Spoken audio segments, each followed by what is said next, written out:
The story behind this audio drama, which is going to play on Kiryandongo FM for the community of Kiryandongo district and Bunyoro at large, and maybe even those people are staying in northern Uganda, it's to create more awareness on climate change.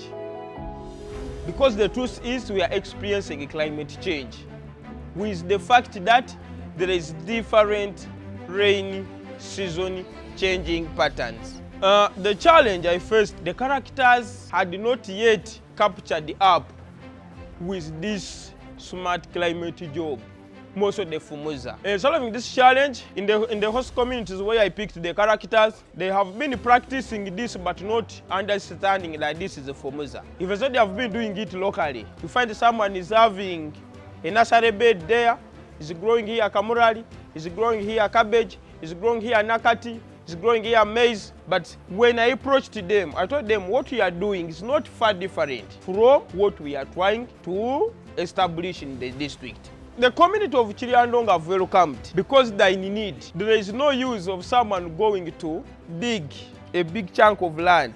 The impact of this radio drama, it's going to create more awareness, which is going to lead to the change in the farming style, in the farming mode. People are going to go modern. You plant small, you harvest big.